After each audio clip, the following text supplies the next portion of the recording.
Welcome everybody. We're going to do our speak out now, and so I'm Keith, and I'm one of the people that started Food Not Bombs in 1980.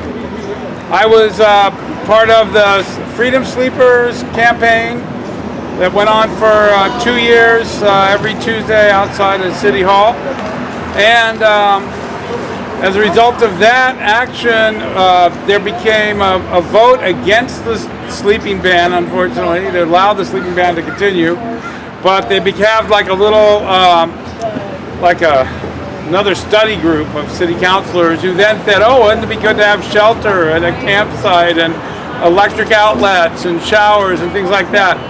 So really the only tangible thing that seemed to have come of that is this the River Street camp at the old boneyard, and there was talk that it would last into April during the rainy season, and then last month they ended up the same day they announced they were going to shut it, starting to phase out the people living there in the middle of November, that they would end by the end of November. Everybody would be out, the place would be shut down. You would get the option of being first come, first served to stay at the the Veterans of Foreign Wars building on 7th, and you had to catch a van down here to go out there. And they also fenced off the San Lorenzo Park, and they put up this new metal fence around the post office. There seemed like a very massive anti-homeless campaign happening right before the rain. And so that's why we called this action to try to come up with a survival camps for the people that are being denied access to shelter in this town. There was a Boise decision where they can't be ticketing you for living outside if they don't provide enough shelter, but instead it appears that they're giving people trespassing tickets and other tickets like that. And so they're still harassing the people living outside and not providing very adequate options for people. So that's the basic premise, and we're going to be here. And then there's a public Works Committee meeting, Planning Commission meeting at City Hall, where they're talking about redeveloping downtown with luxury condos. And so we were going to march over there and set up the camp like we had before in that area, if that's what people want to do. And then if it seems like the pressure and the police are too intense, then we thought about maybe either moving back here, if this is like a no person's land, no one's really claiming responsibility that much for this, so we might be able to get away with it here, although there's a suggestion of moving to the county building and camping on the grass outside the anti-homeless fence that was put up there. So anyway, that's the introduction to the events. So who wants to speak first? Okay, Steve will speak from the ACLU. Yes, indeed. Okay, cool. Thanks for coming, everybody. This is a great gathering of people who are in support of really what we have here in Santa Cruz is a sheltering emergency. I'm on the Northern California Santa Cruz chapter board for the ACLU. I've also been a member of the Conscious and Action group trying to open bathrooms here in town, and also Freedom Sleepers, where we camped out at City Hall for 2 years, trying to convince them that the shelter inadequacy that exists in our city and community is simply not just a civil rights violation, a civil liberties violation, but also a human rights violation. In that vein, 2 years ago, when they first came down with the Boise v. Idaho decision, I drafted a letter to the Northern California affiliate of the ACLU, who provides all of our legal assistance for us. I asked them, pleaded with them, to intercede here in Santa Cruz, to instigate litigation, to protect people who were being ticketed, who were being criminalized for living outdoors in violation of what then was simply a Department of Justice statement of interest. That statement had a lot of currency, really, with people who were trying to develop legal strategies. What has happened since is that now there is the Ninth Circuit Court of Appeal decision in Martin, who was simply another plaintiff in that same action. And they have said by their holding and its precedent in the Ninth Circuit that it is illegal to criminalize folks for status, the status of being homeless. It's illegal to criminalize them by ticketing them for disorderly conduct tickets, for camping ban tickets. They can, however, the loophole is that they can still ticket people for trespassing in private spaces and trespassing in regulated public spaces. So in September, I issued another demand and request to the ACLU, asking them to please come here to Santa Cruz. We have a unique situation. We have per capita one of the largest homeless populations in the country. We have many people here who live on the streets, who have no means of sheltering themselves at night. We need to address that, and if we can't address it through direct actions like this, if we can't direct it by sleepovers, by petitioning the city government, as we have done with Freedom Sleepers and we have done with Conscious in Action, then we need also to develop legal strategy. I'm confident that the Northern California affiliate of the ACLU will come to our aid, that they will provide legal assistance, that we will get some court action here, and that we will force our city officials to create the shelter that we need in our city. Adequate shelter for the number of people who are unsheltered every single night in Santa Cruz, which, as many people know, is as many as 1,000. Yeah. We have sheltering for perhaps 150 or 200 of those. By contrast, San Francisco has a homeless population of 7,500. They shelter fully half of their unsheltered people. Half, 50%. We shelter perhaps 10 to 15, 20%. Unacceptable at any level unless it's 100%. But we are doing this every day. We are trying to get legal strategies going every day. We are trying to get direct actions.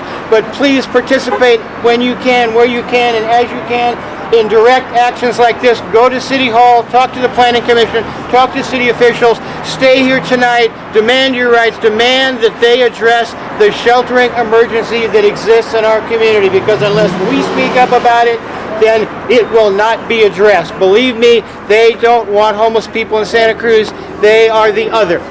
I am proud to be the chairman of the board as well for MHCAN, which is the Mental Health Client Action Network. We are the only peer-owned, peer-operated, peer-staffed provider of mental and behavioral health services in this county. We are also considered to be the other. The community sometimes doesn't want us because they don't understand people with mental and behavioral challenges. They don't understand people who are unsheltered. They try to criminalize those folks because of the status of being unsheltered. Not only is that constitutionally impermissible, it is a human rights violation, as I said. It is a civil rights violation. We should all show up, stand up, and speak up wherever we can. Tonight is an opportunity. Throughout the night is an opportunity. Tomorrow morning is an opportunity. The next day is an opportunity. So do it every day, and we can address this problem. Thanks for being here, and thanks for all of your efforts. Much appreciated.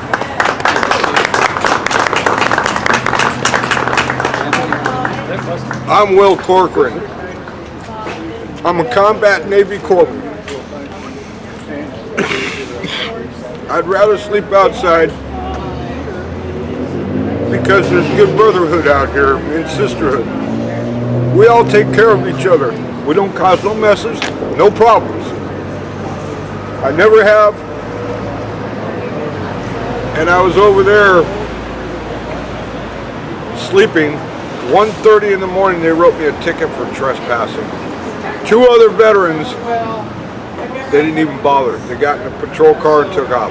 Oh, I go, hey, what? What about over here? Oh, we got paperwork to do. Santa Cruz Police Department. I came back here from Reno, Nevada to see my daughter.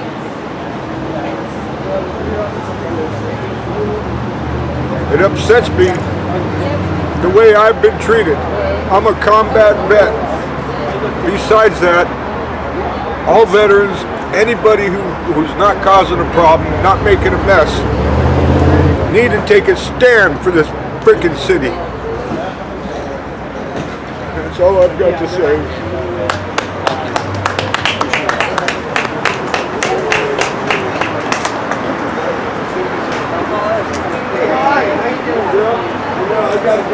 I'll speak to this issue, and I'll speak in regards to the protests last weekend at the county building courthouse that drew 300 people, and it was to protest something that was 3,000 miles away. All right, and it drew all the Santa Cruz Invisible crowd, all the Democrats, and they come out and they parade their political interests.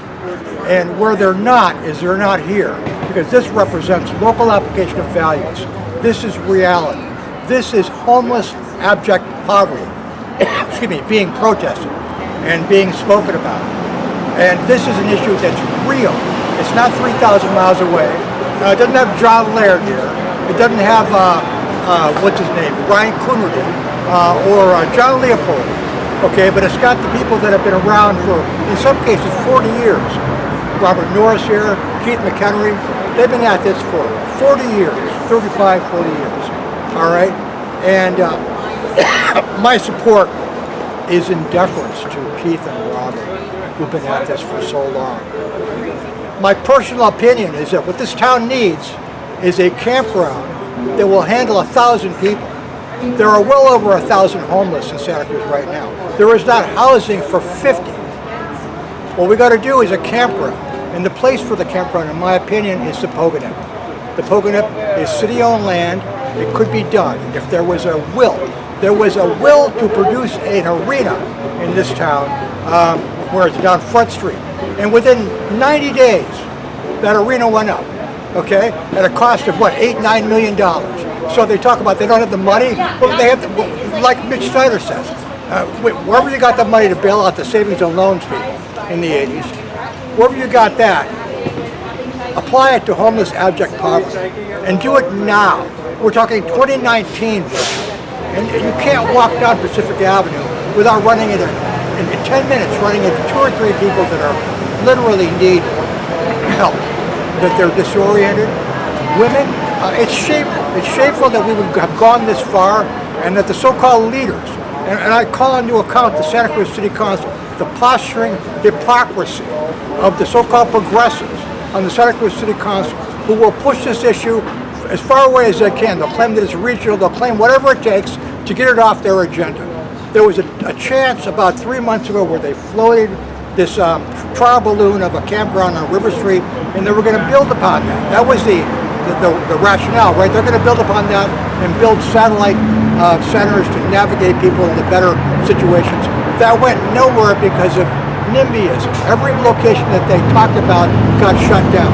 Well, now this is what's required now is what we're doing here right now: citizen action. The only way this issue is going to change and become enough to shame not only the leadership but the community is by this kind of stuff. Thank you. Thank you to Robert Norris and Keith McHenry and everybody else that's here.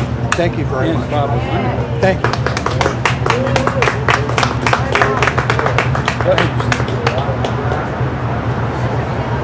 All right, who wants to speak next? Anybody have any thoughts? Barbara, do you want to say something? I'm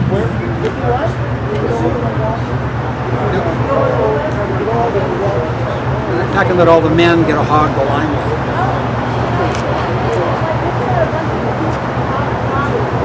I didn't come down here to speak, but I just feel like sobbing. You know, I just feel so horrible that our community cannot find a solution. And like, what's his name, Bob? Bob LaMonica. Bob LaMonica just said, why can we come up with an arena? We could provide so many sleeping places in that arena if they can come up with that kind of a place, or even an outside campground that provides some dignity. Way back in '95, when we were doing, there was a tent city down on the corner of Highway 1. Open air shelter. Open air shelter. And there were about 100 tents down there or more. Yeah, 200 people. And that, to me, it was an old marshland. Not that I don't want to protect marshlands, but it was an empty space, an unused space. There were tents. People had some dignity. They had some privacy. You know, a little community formed. People were helping each other. I know. And if San Francisco can do it, provide at least half, why can't Santa Cruz? That's outrageous. This place, like Bob said, this place should be filled with people grieving. At least we should all be here grieving. If we don't have any solutions, let's just come together and grieve. Say we've got to find a solution. Right. Here, here. Who's next? I was trying to let Santa Cruz guys go. Oh, I yeah. guess we run Selena out. speak here. We run out. Let me see if I'm even in the shot. I'm probably too tall. Oh, you got It's hard to be both producer and actor sometimes. Oh, you got yourself set So, up. yeah, so... I grew up in LA. Yeah, this whole, what are we here for? This new fence right here, right? And they're closing down the shelter. Two recent occurrences up here in Santa Cruz. So what are we going to do? We're going to have a net loss of shelters because of that? We're getting loss of, I know you got the American faith communities trying to do some shelters. And we just got blew out. So we're in Salinas, the county, Monterey County, the city of Salinas, the peninsula cities. This is by and large a major effort by all the Chamber of Commerce, city centers, businesses, the owners who own everything. They want to make sure that all the money still stays with them. We had a safe parking program down in just south of Salinas city limit because Salinas passed an RV ban against anybody being able to park within the city limits. That was an extension out of the peninsula. The peninsula cities pushed people out from that had RVs. It became a county problem. The county said the same thing. Now they're so happy because they're champions of the homeless. Yet they're throwing people out and they're blocking people from being anywhere. Pleading with the county and the city, hoping that maybe they'll take care of the other 95%, not just 5% of people that they say they want to help, but the actual 95% of people that they're completely ignoring and stepping on purpose. We had everybody nice and neatly in a row. All the garbage was organized in a place. We even did dump runs. Paid for that ourselves, of course. Tried looking for vouchers that didn't work. And still, and begged them every week, hey, can you please stop harassing people in the middle of the night? These are the same people that you threw out from Lapis Road. These are the same people you threw out from Seaside. Same people you threw out from Salinas. And they're good people. They're behaving. Look at this place. Here's pictures. Here's proof. And still, they throw everybody out. They come 2, 3 in the morning, give them orange stickers, tell them you got to go. Where are you going to go? Are you kidding me? Why are you driving people away like this? It's absurd. They know what they're doing, and this is not an accident. This is all by design. They don't care.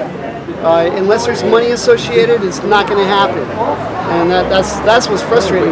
That's open discrimination. We used to be able to worry about, well, this race or that race, but now it's money, and that's our deciding factor. We used to be able to compartmentalize it and take care of some people. I mean, come on. In the 70s, you work off of $3 an hour and be able to get yourself a house. Now you can't do anything like that. You work minimum wage. You're still struggling to even break in to share an apartment for a 1-bedroom apartment. So how is this overcrowding ever going to get solved if all we're really worried about is charge? Give me more money. Well, now you need more people to make that money happen. It doesn't happen that way, man. Look, if you love somebody, you're gonna help them because you care, you share, and you don't worry about it. But if you don't know a person, you're gonna charge them. And if you don't like the person, you probably charge them triple. So, I mean, seriously, we could take care of each other if we wanted to. That's the whole point of society, isn't it? I mean, we're supposed to look out for each other. We say that, but we don't mean it. I want to see the spirit of law in the letter of the law. And right now, we're using everything we can to subvert that. What I'm trying to do, actually, I got a homeless union in Salinas, part of the California Homeless Union as well. And our National Poor People's Campaign is associated. And what we're trying to do is do a membership. Okay, just a couple of minimal standards of my place is organized and I'm not doing drugs in front of anybody. Can you please leave me alone? And have that as a card. On the backside, smile, you're on camera. And trying to get people to do a cop watch of legal observing. You get a video camera and you get 3 or 4 guys doing video camera, and I'll bet you anything, their tune and their tone will change tremendously. because now they're scared. What they say is now culpable. Anything you say can and will be used against you in court of law. That's what they're worried about is actual evidence collected against them. Because what they think and feel and act, the way that they're briefed before they even go out on patrol is, look, we hate these guys, we want them gone, wish they just fall off the face of the fucking earth. And those are direct quotes from these people. So it's like, that's the attitude they're driving at. They know that's not legal, but yet it's allowed and encouraged, and it's outright encouraged. And it's don't ask, don't tell, but they really hate people. And how much do they get paid? $125 to start. My recruits in Salinas, they get $75,000 plus benefits. So, you end up in a really, they got way too much power. That's really what it comes down to. I don't see why they have to come for every little thing. They complain about, I'm not a social worker. Well, then send social workers. Our policy is not anywhere near where it should be. We need to be kicking that policy down the line. Getting involved in the process is probably one of the hugest things, which goes back to union membership, of gaining that respect. Look, I can dress myself and my place is organized and I ain't doing drugs in front of you. Now can I be a respectable citizen? And now on top of that, I'm going to come and watch what you're doing, so you can't just keep on subverting our own rights. Because honestly, it's all unconstitutional what they're doing. They're legalizing their own criminality, and everything's blanketed in a word. And they need to actually mean what they say. Otherwise, stop saying it. That's what really bothers me the most, because you get people actually believing and thinking, okay, fine, they're actually going to take care of me because they said they will. No, they won't. They're not interested in that at all. They're just biding time, telling the public what they think they need to say, but they ain't following through with any of that. That's got to stop. We got to, I'm trying to establish some legitimized campsites. We had a thing called Tents by the Garden in 2013 that had over 40 tents lined up in rows, everything clean. We had a curfew, not one police call to the camp at all. So it's real easy, and it doesn't cost a penny. It doesn't cost these guys a penny to let people be where they're at. Now, if everybody also registered to vote, now you've got federal proof, evidence of where you were located, and if you are kicked out by the police, then you re-register the vote at that location. And the more paper trail there is, the evidence and the numbers, the baseline, because everybody wants data. Otherwise, we can't believe anything you say. You're gonna believe the data or my lying eyes? I don't know. But that's deniability again. 9 tenths of the law is deniability. So especially when the ones making the laws can write in any which way they want. So if we could do some established campsites, that's really what I want to do, is be able to let people stay where they're at. If they can just keep their place organized, they're not trash addicts. That's the other thing, right? Mental illness, drug addiction, trash addicts, those are all avenues for these care providers to get funding. So that's why they always focus on, we know they all got a mental illness and we know they all got a drug addiction, but that's also a glass ceiling, because what are we doing? We're putting people in a box. Everybody out here must have a mental illness and a drug addiction. And that's, so then what are we going to do about the people who are, quote, normal? What are we supposed to do about those people? Well, they should be able to fend for themselves, get a job. Get a job, $10 an hour, doesn't even, at $1,300 for rent, you get $1,600. That's not even enough to pay the rent. You need 3 times the rent to even apply to get a place. So they make everything utterly impossible to survive. And all that, of course, is by design. And the only way we're really going to start getting it is to stick together and become documented, get reintroduced into society. The identification, the social security card, the birth certificate, the register to vote, those pieces of paper are actually power. A lot more power than we want to give credence to. But there's legitimacy in that, and that's how you get in line in this society. Now if you get those documents, society should respect it a whole lot better. And just let them be. I mean, that's the whole thing. We're too poor to afford rent. So the tents are affordable housing. The RVs are affordable housing. There's no, it has to be in a building. Well, who can afford that? Who can afford that? What are we supposed to do in the meantime? What about the transition period? If housing is the solution and they ain't housed, What are we supposed to do in the meantime? We gotta legitimize people. It's not hard. It's not rocket science. They've known these solutions all along. They're doing everything they can to block it, and then they say, "See, it's your own fault." Are you kidding me? We're saying like saying bad dog when they pee in the house. Well, did you let the dog out? Yeah, we need to treat people a lot better and stop lying to them.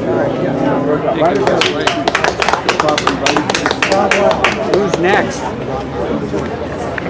Billy up to the podium. You are. Get on this side of me so I can. Oh, sure. So anyway, well, hi. My name is Anthony Prince, and as Wes indicated, both he and I are part of what we have recently established, the California Homeless Union statewide organizing council. And what we've done is we've taken about 3 or 4 of these homeless union formations, these locals. We began this January, Martin Luther King's birthday. Next year will be the 3rd anniversary of the homeless union in Salinas. That union was born out of the fight to stop the city of Salinas destroying a 300-person homeless encampment in the old Chinatown section of town. We lost the battle in federal court, but we won the political fight. We won the fight to build a new organization, and the Salinas Homeless Union was born. Next, we moved into Marysville, California. Marysville, where you have hundreds of people who have been forced into the river bottoms by the Feather River, Yuba River, who established entire communities at the river bottoms. And when it finally became time for the city of Marysville to say we want to clean up the riverfront, develop the riverfront, and get rid of the riffraff, they were all unceremoniously and unconstitutionally kicked out, and all their possessions were bulldozed and destroyed. So we then led to the formation of the Marysville Homeless Union, and we have locals of the union in Oakland. We have locals in different parts of the state where our membership is growing, but we're focused on bringing the leadership together. I'm an old union organizer, and I know that you can't do anything by yourself. You have to have the unity of actions. You have to have one for all and all for one. So Wes laid out kind of what we've been fighting for in Salinas. It's the same fight everywhere you go, and there's no reason why thousands and thousands of people who can't afford housing, millions of people who can't afford housing in the state of California, 5th largest economy in the world, there is no reason why we should be pushed around by a tiny handful of billionaires in the state of California. There's just no justification for it. So Robert and Keith, of course, have been in this for a long time. I've been in it for a long time. We've all been in this in this fight for a long time. But there's an old saying that 20 years go by that don't make a day, and then comes a day that makes 20 years, or in our case, maybe 30 or 40 years. And I am absolutely convinced that we are at those days right now. 49% of the American people struggle every day just to make it. 49% of the people in the United States. Homelessness is just the most visible expression of poverty. And they want to constantly isolate the homeless, call it a problem. And what are we going to do about our homeless and this homeless problem? As if it's some kind of plague, as if it's some kind of disease.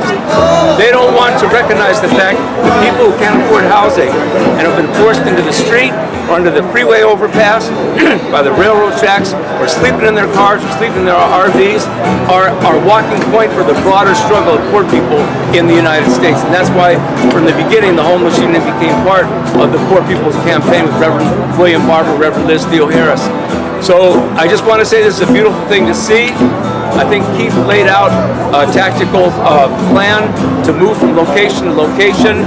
We're kind of in a period, I think, of strategic retreat, and that's okay.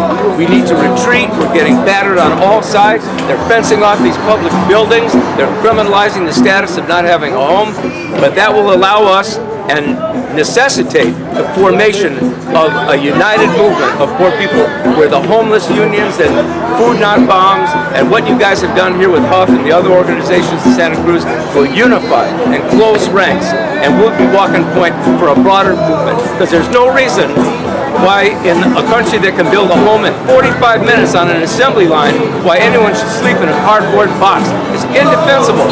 New York City just awarded $1.5 billion to Amazon to locate their headquarters, or half their headquarters, in the city of New York.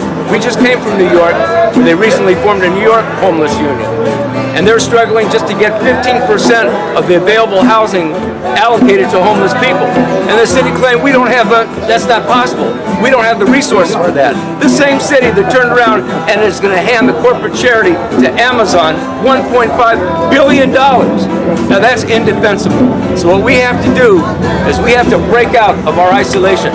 We have to start moving into the general population and let them know that you're one step away, you're one paycheck away, you're one missed rent away, you're one family medical crisis away, you're one fire away, you're one fire away. 25,000 people in the city of Paradise, California are now homeless. They're now homeless. Why? Because the same people who create homelessness are destroying the planet. Am I right about that? Isn't it the same group of people? The same group of people who are condemning us to breathe polluted air, to live in fire-engulfed communities, are the very same people who refuse to allocate the resources to poor people in this country. They'd rather fence a post office than to provide that housing. So I say that it's time for us to break out and bring these lessons to the broader community. Go into the schools. Go into the schools. 10% of every student in the United States is homeless. Every school district in the state of California, by law, has to have a homeless student administrator. On the one hand, okay. On the other hand, isn't that an indictment that you have to have someone who's going to look after the homeless student? You know what we say in the homeless union? How can you do your homework if you don't have a home? How can you do your homework if you don't have a home? And just as they forced the creation of the school lunch program, when they made it a requirement, when they made it a public charge, you had to send your kid to school. They said, well, look, if they send the kid to school under penalty of breaking the law because it's compulsory public education, then you got to feed that kid because you can't learn on an empty stomach. So how can we, now we're in the position saying, okay, how can you learn if you don't have electricity, if you don't have a place to sit down and do your work, if you don't have a light, if you don't have access to books and libraries? See what I'm trying to say? So we have to expand this fight and use every opportunity to make the argument that there is no defense and no justification for people being without homes in the United States of America. So we're glad to be here. You're going to be hearing a lot more about the homeless union. Robert has been putting us on the radio continuously and playing that very important role to break the blackout and to change the narrative of what's happening in this country. So we look forward to continuing to work. It's a step-by-step process. We don't have any time to waste, but we do have enough time to do it right. I've got 45 years of union organizing experience behind me, and I know that the first order of business is to form the shop committee. Form the shop committee in every city, in every village, in every town. Who are the leaders that we can bring together first? Because the Army's out there. What we don't have is a general staff. You know what I'm trying to say? They're out there. When 49% of the population of this country struggles every day to put food on the table and pay the rent, the people are out there. That's not the problem. Where are the leaders? Where are the independent leaders? I'll close with this. 4 years ago, if you went to Salinas and wanted to know something about the homeless situation, or if you were the media and you were doing a story about homelessness, you would go to the homeless service provider, the so-called homeless service provider. You would go to the organizations that pretend that they have the compassion for the homeless, but they're really part of just the homeless industrial complex is what they are. You go to Salinas now and you want to know about homelessness and you're a member of the media, you go see Wes White. That's who you see now, because the homeless union under Wes White's leadership has separated itself and created a new and independent voice for the homeless, for poor people themselves. And that's what we're all about. That's what this union movement's all about. So thanks, Robert. Good luck to you guys. And I stay here with you tonight, but I have a case management conference for our Marysville case tomorrow morning, so I can't do that. But I'll be back out. We've gone from campsite to campsite. This is our base area. These are the new shops where the industrial union movement grew up, in the plants and the factories and the shops. These are our shops. The street corners, the freeway overpasses, the railroad tracks. You know what I'm trying to say? The cars and the RVs. That's our base area. We just got to organize them. We just have to pull them together into a force. Then we can impose our will. They'll have to deal with us. They'll have to listen to us. Okay, so thanks again. Thanks so much for having me. Open the bathroom. Who wants to speak next? Hi everybody. I strongly advocate for speaking truth to power, definitely taking a message to the street. In Santa Cruz, all over the United States, actually, the camping bans are seen to be illegal. But in Santa Cruz, what they're doing is charging people with everything else.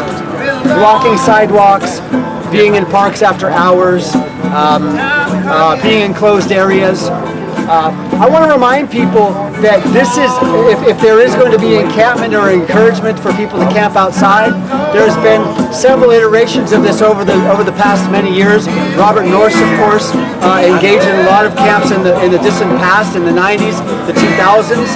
Most recently, Peace Camp 2010. How long ago was that now? 8 years. 8 years. 8 years ago. And then a few years ago, Freedom Sleepers.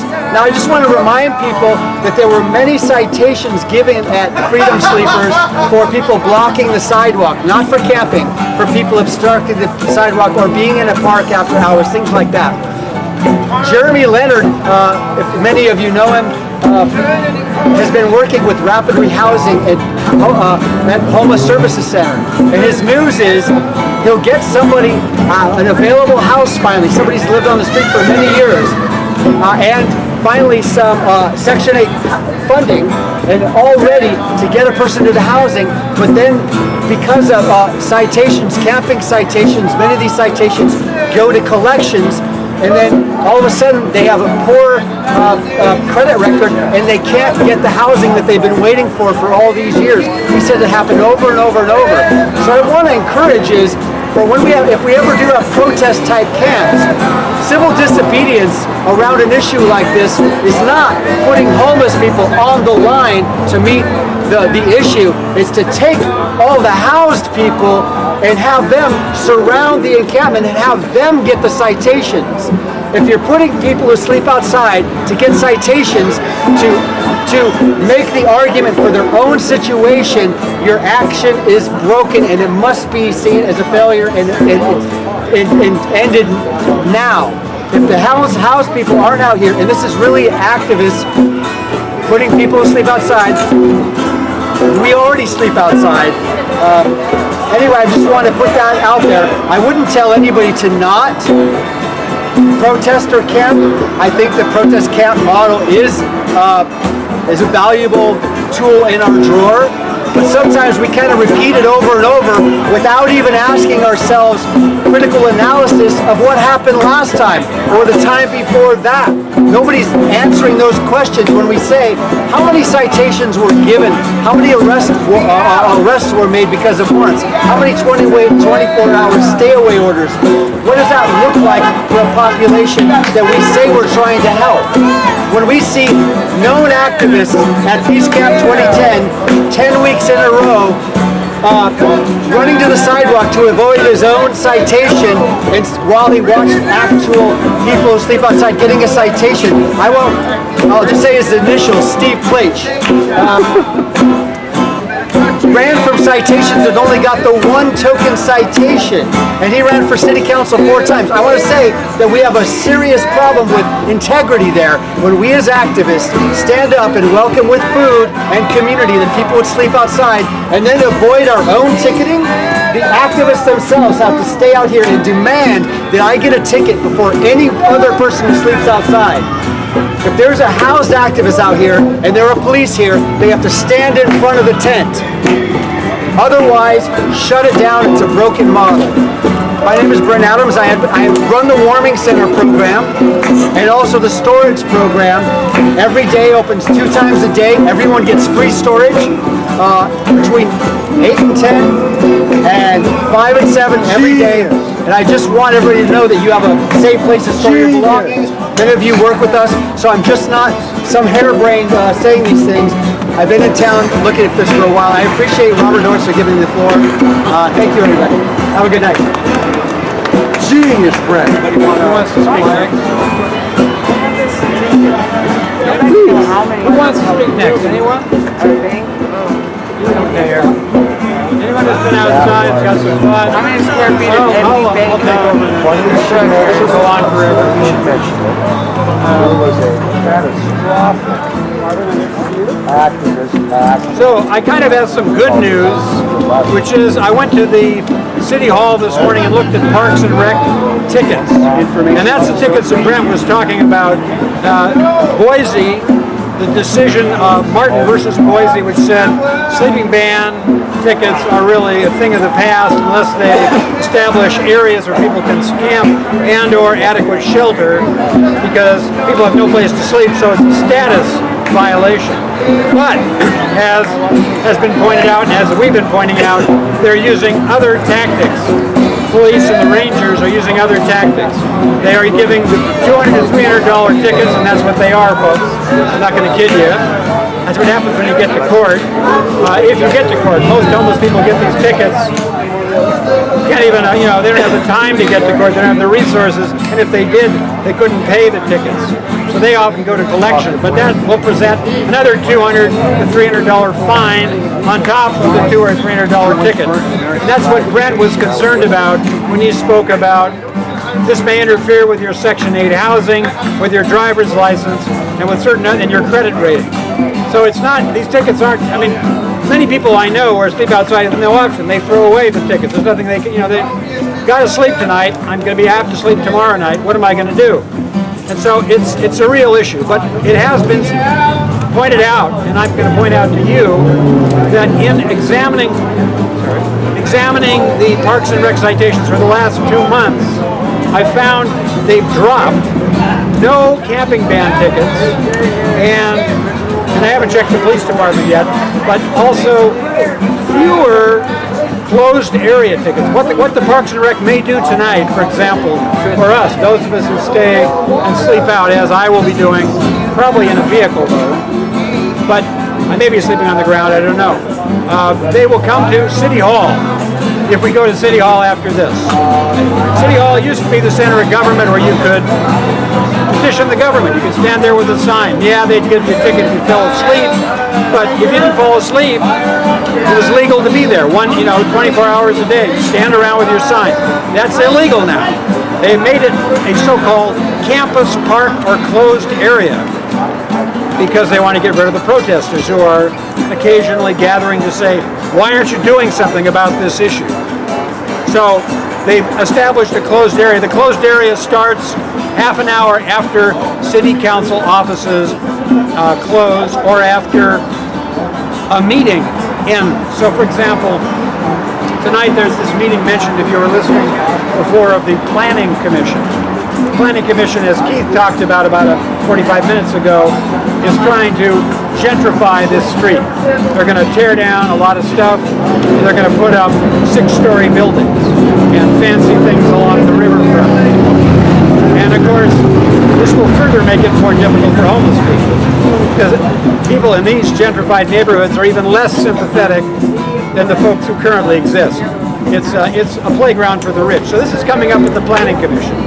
The Planning Commission should last till about 9 or 9:30. If people want to speak on that issue, they can go, and they can. There are actually 2 places to speak. And we'll be mentioning this again if you come with us to City Hall when we go there, which should be around 6 or 6:30, about an hour. You can speak at oral communications, which means you can talk about, say, Planning Commission, why aren't you looking into planning for campgrounds? Why aren't you looking into planning for low-income or subsidized housing or dealing with issues as far as homeless people go? You can say that at that section, and then later you can talk about why are you authorizing the demolition of buildings up and down Pacific Avenue and 6-story monstrosities taking their place. So that's something you can talk about. And then, half an hour after they close down, if we set up our sleeping bags outside, as has been done at different times at City Hall, it will become a violation of their closed area law. Now what we did as Freedom Sleepers when this happened was some people took tickets, others simply moved to the sidewalk, and they slept there every week. It was once a week, every week on Tuesday nights, Freedom Sleepers, as they called themselves, slept on the sidewalk. That resulted in almost no tickets on the sidewalk. But then when Andy Mills came in, the new police chief, he he drove away these sleepers by phony blocking the sidewalk tickets, because the people were deliberately trying not to block the sidewalk. They intentionally left half the sidewalk open to pass.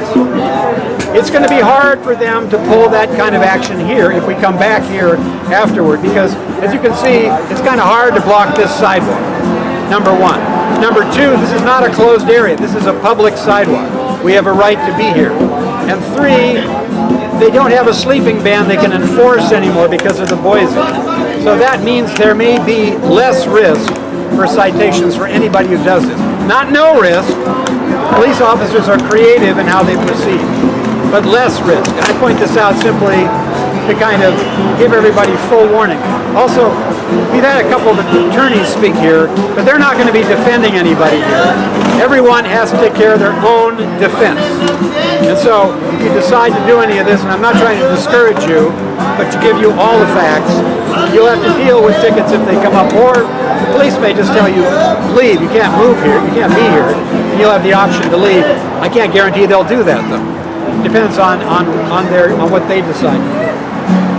So there are numerous things that can happen, but certainly from now until 9 or 10, and any time thereafter, if you're not blocking the sidewalk and you're out in a public area, you have the right to be here, and I think pretty risk-free here or at City Hall until they close down that area, until the police come and say you have to leave, although in theory they can give you a ticket if you're there half an hour later.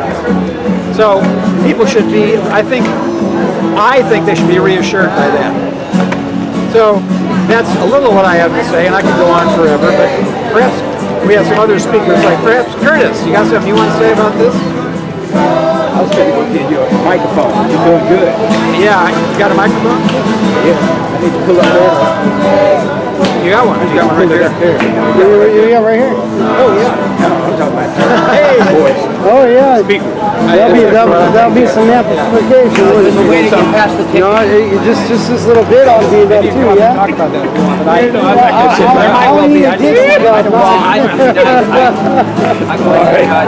hear me? Okay. I give you something else. Nothing. Testing, 1, 2. Oh, yeah, I think maybe what you're pointing out is that it is possible to get community service and to get your tickets. You get 5 hours for one ticket. So if you go in with 4 tickets and you get 20 hours, then you can go to Gray Bears and do it. So you go over there to work at Gray Bears and you work. They give you till 1 year or to the end of that year, which would be December, end of December, and then you get all the tickets to get to go away.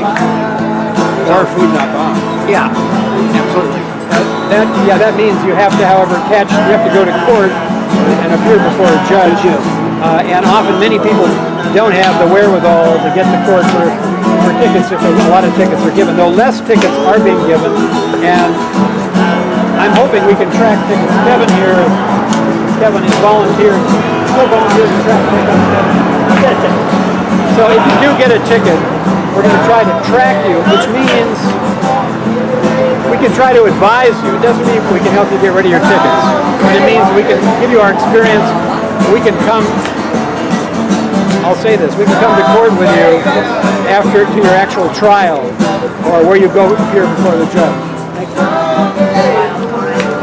Testing, 1, 2, 3. Is that better? Come on, you like my naked voice better. Isn't that better than my naked voice? Keep going. All right. So, I would like to know if anybody else wants to have anything to say about being outside. Have people been getting tickets lately? Have people been getting hassled at all? Have people been suffering? Or is there in fact a let-up in the ticketing?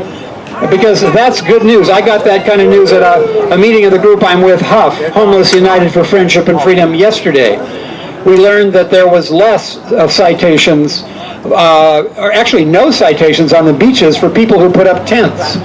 This is what Barbara earlier was speaking about when she talked about the open-air shelter, where they set up tents in an area, this was 20 years ago, out near the Coral Street area. People took care of their own, each other's property. They kind of got together. People had places they could store stuff during the day, and they had places to be at night. and there was a kind of de facto tent city there. Now, small tent cities are popping up in different places. There's one out, I'm told, out by the Ross Dress for Less area. Tents are appearing. There was a story about that in yesterday or the day before Sentinel by Jessica York. An individual came and spoke about 8 tents on the beach recently. They were left there for a week and were still there when he came and visited Huff yesterday. Huff is the group we meet every week. If you're interested in Huff, I can tell you more about that. So there is a situation where people are camping out, but I'm wondering how have people been experiencing the police recently? Has anybody here in this group? You got a ticket? No, my friend. Come on over and talk about it. Alright, guys. Hey guys. My name is Captain, and I'm just passing through. And yesterday I was hanging out on the street because I'm homeless. And my friend, we were hanging out maybe like 10, 11 o'clock at night. There weren't really a lot of other people around. And about 8 or 9 cops showed up to our hangout. We're like, I don't know why they're here. There were like multiple cars. And our friend was getting a ticket for a dog downtown citation at night. And they never talked to the clean people about their dogs downtown. Just letting you know. They just like to harass the homeless people about their dogs sometimes. I never actually seen it before yesterday. But I'm telling you, dude, I have it on camera. There were 10 cops, like 8, 9, 10 cops all surrounding this guy who had his dog. They were putting on their gloves with that intimidation tactic that they do. They didn't have any warrant to search him, but they were just like trying to scare him. And he refused to sign the citation. That dog could have even been a service dog, I don't know. And if that dog was a service dog, then he's very legally allowed to have that dog with him, but they didn't care because he's homeless. So he refused to sign the citation, and they arrested him for having a dog downtown. And like I said, there were like 10 cops, and a couple of other people witnessed it too. I have it on video. It was pretty ridiculous. It was very ridiculous, and that was just yesterday. So that. Posting that video. Yeah, I think I'm going to. I mean, it was kind of long, and another friend definitely took a better video, and she's probably already posted it too. But yeah, it made me really mad. I'm really mad about how the cops treat homeless people, and probably Facebook. My name on Facebook is I don't know. I guess. I don't know. Create a Facebook page for the Santa Cruz Police Department harassment. Yes, please. I guess so. I don't know if I'm gonna do it, guys, but share it to Santa Cruz Female Bombs.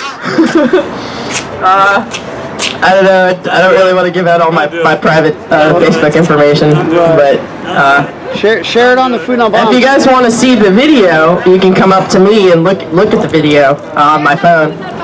On Food Not Bombs? Perfect! That's a perfect idea. Thank you. Yeah. So there you go. I'm angry about it, guys. I'm angry about this. And we're angry too.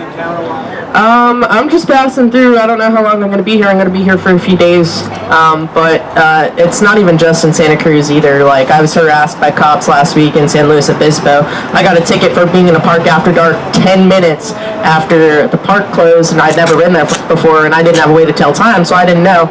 And they were very rude to us and very mean. Yeah, so they actually told us to all sit down in the park when they came up to us and told us that we were being detained. For what? I'm in a park. We weren't even like drinking or doing drugs or anything, which is hard to believe, I know. But yeah, no, it's just ridiculous. Police just, they don't like that we're not like a part of the system, or that we're like outside the system, and they're enforcing a rich man's law, which doesn't actually have anything to do with protecting people. And they just don't want to see, they either don't want to see homeless people on the street and they want to hide it from everybody else, or they want to harass transients and travelers for actively protesting the system. So, and then they label you with all these freaking tickets that you're never going to pay, because guess what? You're homeless. Like, where am I gonna get, like, I got a loitering ticket, like a month ago for camping outside of my car in the parking garage, it's free parking there overnight. And I've been able to do it before when I paid for parking, but God forbid when I woke up late and didn't pay for my parking, they gave me a loitering ticket, when I couldn't sleep in my car because my car was jammed here at one of the, and it wasn't posted anywhere, no camping or anything. I thought it was fine, but they said it was loitering. So I have like $1,000 ticket over my head right now because I wanted to sleep next to my car in my parking space that was okay to park at. So I don't know. It's kind of stupid. That's another thing. Just to let you know. Now I'm kind of rambling. Anyway. My name is Captain. I'm a traveler. I like Santa Cruz. I'm here waiting for my friend to show up. I think the community here is pretty cool. I think Food Not Bob's is really awesome. If you haven't read the Anarchist Cookbook that Keith wrote and rewrote from the OG one, you definitely should. It's very informative. Anarchy is definitely the way to go. That's a whole other conversation. Educate yourselves, and that I'm Captain. Nice to meet you. So what Captain was talking about is our, what I call the parking lot panic law. And the parking lot panic law is the law that says, this is to discourage people who want to just socialize in parking lots, or do protests in parking lots, or distribute literature in parking lots, or dance on top of a vehicle in a parking lot. It is illegal to be in a parking lot in Santa Cruz that is government run for more than 15 minutes. And you can only be there if you are parking or retrieving a vehicle. And those tickets are still being given. I haven't checked or tracked how many of them are, but that's an example of one Captain spoke of. In essence, it's removing public spaces all over the city from places where poor people can gather, and it also impacts everybody. It doesn't just impact poor people. It's essentially an attack on the entire community, but the target is poor people. They can't say, show your H on your shoulder that's been carved in, that you're homeless, and then we'll remove you from the parking lot, because of course that's a status. That's a status, and you can't go after that under our class-free constitution, hardy har har. We have a constitution that of course was created by rich white male slave owners, and it hasn't been changed a lot since then, except by the actions that Attorney Anthony Prince talked about, which is mass protest, organizing, and people standing up for their rights in local communities and just not tolerating the rule by the wealthy, for the wealthy, against everyone else. Who wants to talk next? Anybody interested in, you sir, you're in black, come on up. Hi, Curtis. This is Curtis Relaford, who will introduce himself. Y'all might not like me. Somebody ain't gonna like me. I don't give a fuck. I don't speak good English. I have a lot of that kind of language because I'm standing up for my rights. Right on, Curtis. I'm standing up for my rights. About time. And this man asked about how many tickets. I got a fucking stack of tickets for promoting peace, love, compassion, empathy, giving away food and clothes and building material. Write it. I got 20 tickets collecting food, clothes, and building material to give to the poor, to take to the Native Americans over there who don't have no kind of resource. Beautiful. And give the excess to the people who are walking around here asking me for sleeping bags, blankets, food, money. I got an attitude, but it's a positive attitude that everybody needs to stand up for their rights. Stand up and speak out. It ain't time to be quiet no more. Tell him, Curtis. I don't give a fuck what you think about me playing that loud music. I'm doing it for a reason. There's a purpose. There's a point in playing the loud goddamn music. If I come through here quiet, don't nobody even see me. Don't nobody even give me shit. And it's because I am black. How many people pass me calling me nigga this, nigga that? Go back to Africa. Fuck, man. I got on a goddamn suit because the motherfuckers I'm trying to get through to, they won't even hear me if I go in there with overalls. If I go in there with the wrong kind of clothes, they ain't hearing me. So I have to put on this shit. Somebody ain't gonna like me, and I don't give a fuck. Because I'm standing up for my rights. Right on, man. We face a moral crisis as a people, as a country. Those who do nothing invite shame and violence. Those who act boldly recognize their rights as well as reality. You can't drive out hate with hate. Only love can do that. And I thought when I got clean and sober that that's what I would promote with my life. I don't have no education. I don't have no training. I don't have none of that shit. But I got love. Yeah, man. I got compassion. I got empathy for all people. I don't give a fuck what color you are. I love you all. Because we on this earth to share it. Ain't nobody here to control us. Burn this motherfucker down if you can't stand me. That's why people running up in these churches blowing motherfuckers away, because they getting treated the wrong way. And you get to that edge, somebody coming after your ass. And you better be ready. Like I say, we're facing a moral crisis. And those who do nothing invite shame and violence. And that's where it's headed to. All that negative energy that your president is pushing out, that shit is backfiring. With Mother Nature, with the fires, with the storms, with the hurricanes. Where do you think that energy is coming from?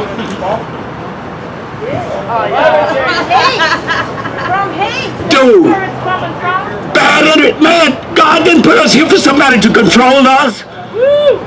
Everybody is in their own world. And I think we're supposed to respect each other's world. If you can't stand my world, just keep moving. You ain't gotta look at me, shit. Dude, this is a good gathering. This is a start, y'all. We need to stand up and hear what this man is talking about. He's making sense. Robert is making sense. Listen to what he's saying, man. This fucking shit is shame, and I'm fucking ashamed. I'm ashamed. But I ain't scared of nothing. Yeah. I'm scared of me. When you get in my face calling me them names and coming after me, threatening me, I'm scared of me. I'm not afraid of you. Because I stand up for righteousness. I stand up for love. I stand up for compassion. I stand up for empathy. Feel it. If you got something wrong with that, then something wrong. Rob, thank you, man, for putting on this gathering. Thank you for asking me to talk. Keep doing what you're doing, bro.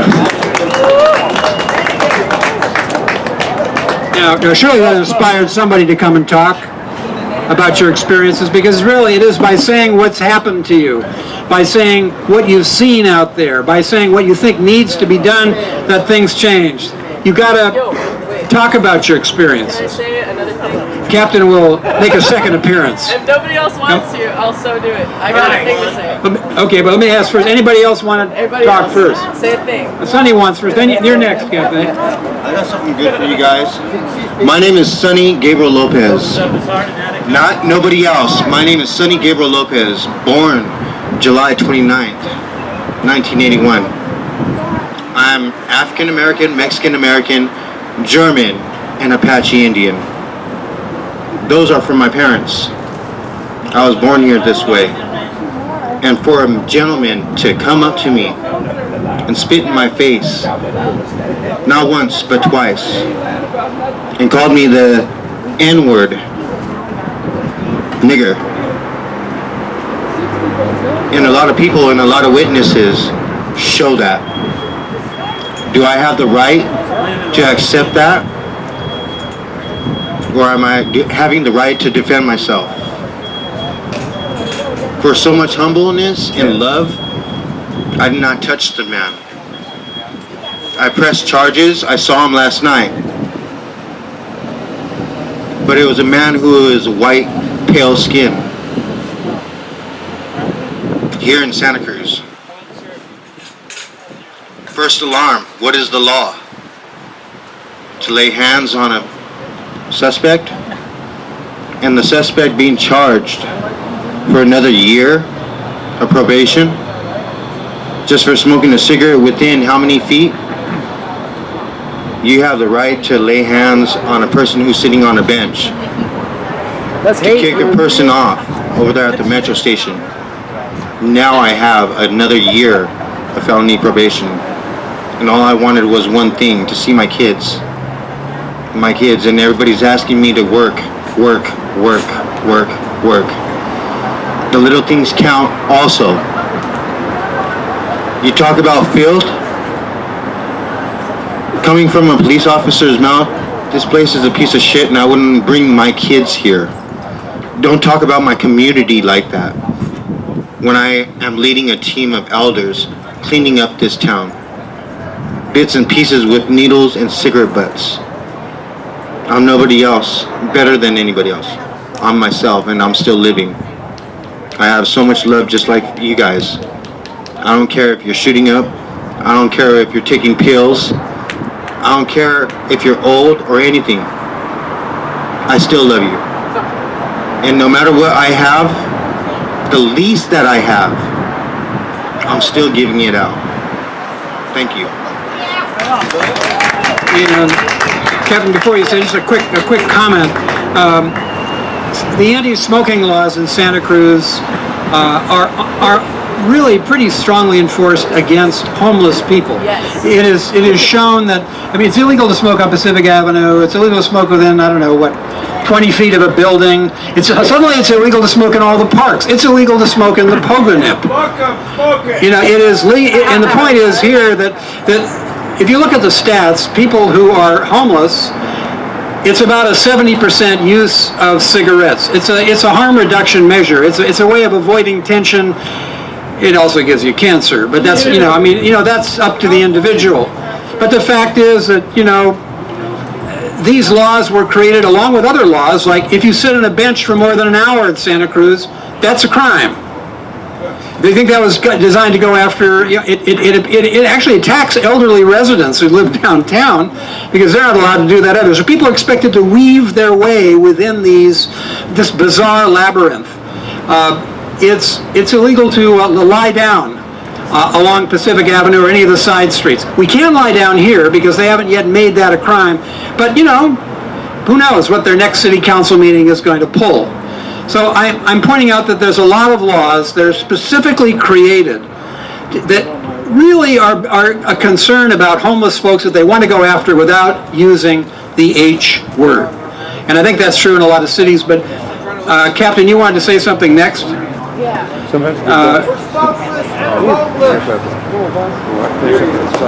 Perfect, because I'm smoking a cigarette right now, so I'm just going to keep smoking. I already said something. I don't know.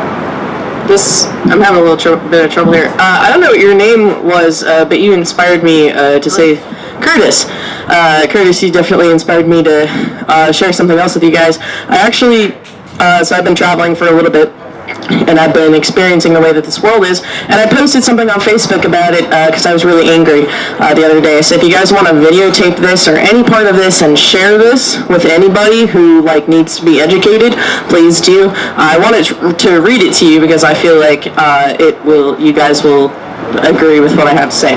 So just bear with me, right? So I've been traveling this country for the last 4 months, and I have this one thing to say to share with you all. So many people are still so in denial about what's happening with our country and what's happening in the world because they have built up their own fake bubbles of happiness entirely constructed of willful ignorance. They don't care that they're ignoring the truth because today they got to party with their friends or buy clothes or put an addition on their house or go out on their boat or go work to save up for that nice car they've been trying to drive. People are so willing to ignore shit that doesn't directly affect them because they're dissociated to the point where they don't care as long as their desires are immediately gratified and they get to sleep in their own beds tomorrow, even if the world burns tomorrow morning. This willful ignorance is ethical laziness and apathy combined with fear. People would rather ignore shit they're terrified of than face that fear. They'd rather take care of themselves than practice compassion because compassion is not convenient, because everyone else should take care of their own. This is not a successful societal attitude, yet it's promoted and perpetuated by American media and societal norms. Well, guess what, guys? You can't save for retirement if the Earth's atmosphere goes to shit in 10 years. You can't hide from the fact that one day, very soon, we might lose everything. The people who've already lost everything, the poor, these people know how to help one another. Nobody knows family like the homeless. These people have to help one another because it's their best chance in a society that hates them and alienates them. One day, the grid's gonna blow, or we're gonna get bombed, or the Earth's gonna start melting, and we're not gonna be able to just ignore this shit. If we're gonna be ready for what's about to go down, which it will, like, trust me, you all know. If we intend to survive as a species, we're gonna have to start really taking a look at what's going on in the world and really trying to take care of each other as humans. Because you're a human, and I'm a human, and the yuppies are humans, and the cops are humans, and we all don't want to die when this meteor hits, because it's hitting. Wake up, guys. Stop planning your life for when you're 40 or 50 and start taking steps to better yourself today. Treat the people around you as if your survival depends on your kindness, because it does. Stop ignoring the fact that this world is going to shit because we don't care enough about each other. I'm tired of it, and it's honestly stupid and not progressive in any way. If each of us, all of us, the rich and the poor, evaluated what we could do to help people, what we could give to make each other's lives better, a lot more people would be in a better place, and the people that decided to even give slightly would find their lives enriched. Trust me, I've seen it with my own eyes. It took me losing almost everything I own to become the most generous person I've ever been. But guess what? I take risks, I work on myself, I help as many people as I possibly can, and I might just be one of the happiest people alive because of it. Not only am I making the world a better place, but the world is making my life better in return. That's how this shit works. Long story short, after reflecting on what's going on in the world, along with my experiences and observations of the country thus far, I say it's time to stop, It's time to stop ignoring each other and start helping each other. End rant. You're welcome. I'm done this time, I promise. Anthony, want to say something? Okay. Anthony's about to take off, so he's going to say goodbye. Oh, well, I was trying to just say goodbye to Robert, but I'll say not really goodbye, but farewell, because we'll be back. We've been here. We're going to continue to be here. As I said before, I have to have a case management conference. We're suing the city of Marysville in a class action lawsuit on behalf of 500 homeless people who were evicted off the river bottoms in 2016. So we're busy on the legal front, we're busy on the political front, but most importantly, we're busy on the front of organizing homeless and poor people generally into a unified force. I was very impressed with this young lady who just got up and spoke, Captain. That's a good title for you, Captain. And you need to start thinking of yourself as a captain, and we all need to start thinking of ourselves as the officers of a new society. You know what I'm talking about? It's entirely possible. It's entirely possible and necessary. That's a good point the captain made. Who are they going to turn to save this world, except those who have been pushed to the very bottom and have been forced to survive and forced to figure out a way to make do? Barely. You know what I'm trying to say? The leadership of the whole salvation of this country rests in the hands of those who are at the bottom rung. Because when you push up that bottom rung, the whole ladder goes up. Am I right about that? That's the most important thing we have to grasp, is to have an understanding of what our position is, so that we don't just We don't just talk to ourselves, we don't just huddle with each other, because that's important too, but most importantly, that we appreciate the potential of what we can do. There's 8 million people in the state of California living at or below the poverty line. There's also 140 billionaires. Why should 8 million people be pushed around by 140 people? That math makes absolutely no sense. Am I right about that? Yes, sir. So what we're doing here, we're taking the necessary steps, because, as I said before, we have no time to waste, but we do have enough time to do this thing right. So what we're doing here tonight, whatever it ends up being chased out or being tolerated for one night or having to break camp and reform the camp somewhere else, the thing which unifies us is our commitment to establishing something new. There's more of us than there are of them. The Army's out there, but we need to form up as the leadership. So Robert, I meant to say goodbye to Robert. Let's say to everybody good night for tonight. We'll see you next time up here. And let's build something, and let's keep it strong. And let's say that Santa Cruz belongs to the people right here on this street corner. Am I right about that? Yes, sir. Am I right about that? Yeah. Okay, I thought so. Okay, good night, guys. Thanks a lot. I'll call you later. So, again, I'm going to kind of reiterate one of my ideas about this protest, and it's up to what people who are here want to do. But we have, I don't know, 30 or 40 people here, maybe more. It's a small gathering in some respects. It's not, we don't have hundreds and thousands. And the question of whether we can actually create a campground tonight that we can sustain is, we'll have to decide as we go through the evening whether that's likely to happen. But what we can do is we can continue to build for what we're doing here, because people who are here, many of you, are sleeping outside tonight anyway. And apparently, as I said before, there aren't a lot of tickets being given, but there certainly are instances of people being disrespected, people being abused, people being cited for different things that are innocent human behavior that have nothing to do with real crimes or real public safety problems. So I guess what I'm saying is that I'm thinking particularly of the issue of campgrounds, and I mentioned this before, I'm going to reiterate it, which is there are campsites forming that we aren't organizing here, but that folks are organizing because they have to every night. What we can do, I think, as a support group is be aware of, let the police department and the rangers and the Take Back Santa Cruz groups and the city council, and the Downtown Association, the Chamber of Commerce, all these folks who are powers in their own right and mispowers in another, to know that if they go after a particular campsite, and we are looking for places to camp. We actually put out a poll, which I'm going to read the results of soon, about what if homeless folks outside, unhoused people outside, travelers outside who are frequent or even occasional visitors to this town think we should do, where we should camp. What's a good place in Santa Cruz to go? Now there's some people who take it much more, taking into account the middle class community around, the neighborhood. Nothing wrong with trying to do that. That's something that Brent Adams tries to do.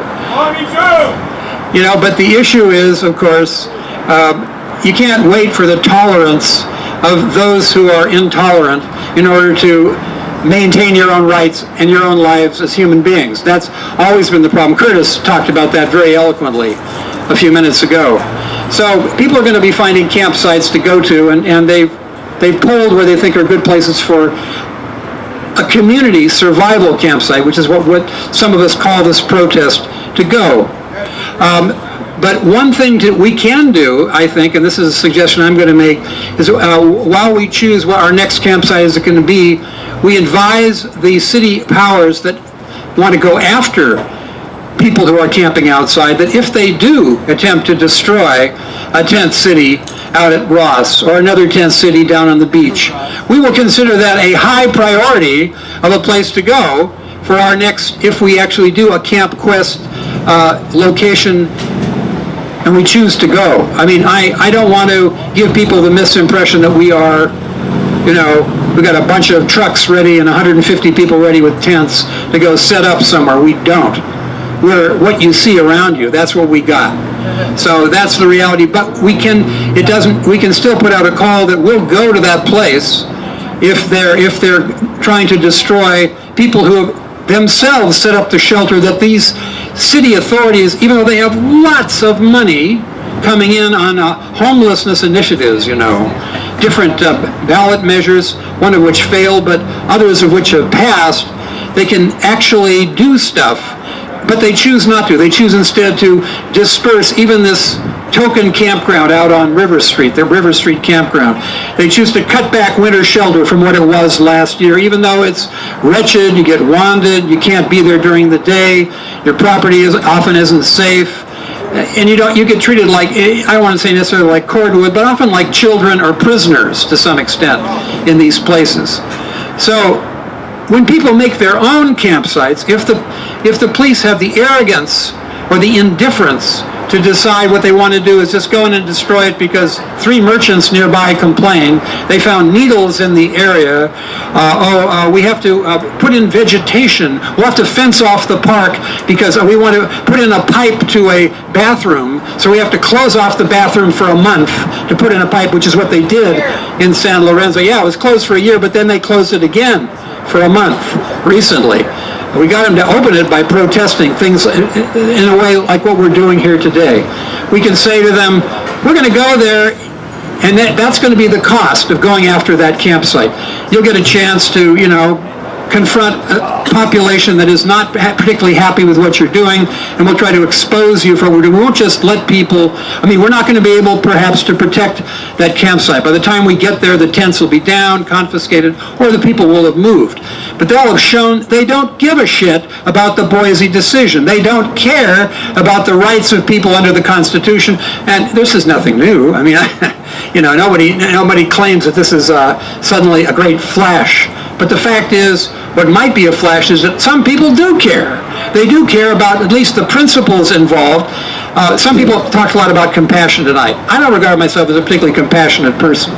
But I know there are a lot of people around here who are, and I respect that, and I applaud that. And maybe someday I will be a more compassionate person. But I am a pissed person who's angry at people whose rights are violated. That upsets me. And that is what is my concern. But I see a man who wants to perhaps have a second go at the mic. I'm going to step aside. So go ahead, Bob. Let's clean up this town. Run them out. Everybody, run them out. Run them out. Run them out. Where are the 300 protesters that were at the protest at the county building this weekend? Where are they? They're nowhere to be found. This is too close to home. Nobody wants to rock the boat that has their foot in good political soil. They don't want to jeopardize their political capital. Where is Cynthia Matthews? And forgive me, where is Chris Crown? Where are the rest of them? Is this issue not the most important issue of our time? Homeless, abject poverty. Now we may disagree with how we take this on. My personal opinion, I'll say it again, is a campground at the Pocanip that can handle 1,000 people. There isn't housing for 50, let alone 1,000. This has to happen. It has to happen somehow. I'll say this again, that maybe the way that things change socially is by shame. Maybe that's the only way things should happen. And maybe we can begin with shaming people here tonight as a start, and this is going to continue. And thank you to Mr. Norris and Keith and everybody that's here. Thank you very much. We have any speakers hiding in the crowd who haven't spoken yet? What about you, microphone man? All right, we've got a man who wants to talk. Coming up. Come on up. Go ahead, Lyrical Eye. How you doing, everybody? My name is Isaac Collins, Lyrical Eye. I'm a lyricist, public speaker. 13 years I've been in Santa Cruz, and I've been houseless myself. I'm still houseless, and I understand the conditions of what this town has put people through. And I just want to say it's crazy when you vote for your city council members and they're not out here supporting as well.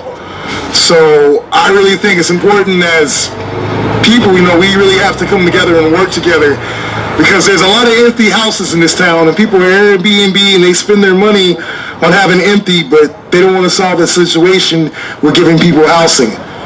with this rent control bill that didn't pass. It's freaking crazy, and the rent is only getting higher and higher and higher, and it's driving people to sleep in their cars, and it's driving people to sleep outdoors, and it's getting crazy. I'm surprised not too many people getting tickets. I haven't got a ticket yet because I've been lucky, but I know there's a lot of people out here that's been driven to the point that they can't afford to be here, so they're not here no more. And some people that are not here, rest in peace to those people that died out in the cold, because it's getting that bad that a lot of people are getting sick and all that stuff. And as a youth, I really try to advocate to be out there doing public speaking and let people know about this houseless issue, because it affects everybody. A lot of people are one close away from losing their job. A lot of people are close away from not even having a place. And it's just weird when you got all this money in this town, but you can't really solve the situation where the money's going. And as a youth, I say, we're not homeless, we're houseless. And I say that because that's a better word to say. Because honestly, we have opportunity to make it right. We just really have to come together and use our resources. So I speak to Keith, I speak to Curtis Rutherford, all those people out there doing the work. That's the most important thing, because anybody can talk about it and say they're doing something, but what are you really out there doing the work? So as an artist myself, I'm out there doing the work as much as I can. I'm on every freaking stage. I'm out with the city council. I'm talking to them. I'm drilling it in their brain and letting them know that we exist and we're not going to end. So this situation is not going to get better no matter who you elect or who you put in office. If they can't come out and see what the real issue is or sleep out there and see it, then it's pretty much just talk. And talk doesn't make sense if you don't walk it. Thank you. I know, man. I have one final word that I'd like to say real quick. That's Lyrical Eye. Okay, there's a guy who wants. Go ahead. Hell yeah. Governor Brown, wake up! Thank you. So next, this is Mandolin Mark, who actually has lived at the River Street Campground for a number of months. And a number of months, is that right? Yeah. Number of months. And 3 months, and he was, I guess you're a little surprised to learn after you had thought that you could plan your future until April, that the campground was suddenly going to be eliminated in the end of November, or even in the middle of November, which is when we thought it was going to be eliminated. So Mark's going to tell you about the campground and how it was, and maybe we'll hear about other campground possibilities as well. Well, yeah. So I've been there for about 3 months, and they told us, we didn't know when they were going to close down or find another place to go, but they told us that we were going to be able to stay there through April, and there's a number of people who were starting to winterize and improve their living condition, and what they did is they bought some new tents or tarps or whatever, a couple $100 each. I went to City Council yesterday to ask if they could reimburse those 4 individuals. I'm not one of them, but I was asking on behalf of them to reimburse those individuals. It's about $800 total, 4 people, about $200 each. So that would be nice if they would do that. I don't know if there's any liability involved on that part. I don't know, maybe get the ACLU back here and then talk to them about that. But in general, it seems like to me, the whole thing was just planned. It was a planned operation to just dishearten and dispirit the homeless people, and it seems like it's all part of a general operation to make people voluntarily want to stay away, because it's such a pain in the butt with all their little rules and everything that make it a hassle for people to just to exist. And I think that's about all I'd like to say right now. So you're welcome. Stay strong, dude. I have a little to say about maybe what's happening behind the scenes, so you have a little understanding about what the city's done. I have no party to it, although the warming center is gearing up to do twice as many people this winter for twice as many nights. We're doubling down, and we didn't get any extra funding. In fact, in Santa Cruz, we don't get a penny of government funding for our operations. It's all the community, $20 here, $20 there. I write a couple of grants. Kaiser Permanente has helped us affirm our commitment to make sure that not one person with a physical mobility challenge has to stay outside on the coldest nights. We also do the day and night storage program. So if you recall, the 3 phase plan that the camp was only phase 1. Phase 2 is the interim shelter, and they didn't have a place to put it. So they decided to put the camp out to April of 2019, but they didn't refund the winter shelter. So that's why I was freaking out in August, because the city has a traditional winter shelter of 100 beds that they were not going to fund. So they're going to choose to do this encampment for 50 people but not have any drop-in shelter for people. So it's apples and oranges, but as the director of the Warming Center program, I'm the backup program on the coldest nights. So how do we be a backup to a program that doesn't exist at all? So they couldn't establish their interim shelter, and so what they finally did was decide to close that encampment. I think they should be doing both. If the city can't do an interim shelter on their own property in their own city, somebody's not managing things very well. But what they've done in the meantime is work with the county. Rainey Marr, who's the homelessness coordinator, she's the big dog in homelessness within the county, and they're trying to find, so maybe you heard now they are going to open the winter shelter for 60 people, but they're closing an encampment that has 40 people, so you end up with, so that's only 20 beds extra, but that's a deficit of 100 beds, so you end up with actually 80 beds short. They're going to try to do women and children at the Salvation Army for 20 people or so. They're adding 30 to the Association of Faith Communities roving faith community shelter. And so it's piecemeal that they're trying to show that they have 100 beds, but it's not. It's highly ineffective. And maybe you've heard it's going to be 3 different pickup locations. Very confusing. How do you know which shuttle to get on? It's very confusing. So the Warming Center, we're a nonprofit. We came from the protest community into how do we build solutions, and the first thing we decided to do is the bottom rung is how do you keep people from getting hypothermia at night. So in this community, not one person has to get hypothermia ever again, because the Warming Center program exists. We have hand warmers, blankets, warm clothing for nights where the temperature trigger isn't cold enough for us to open.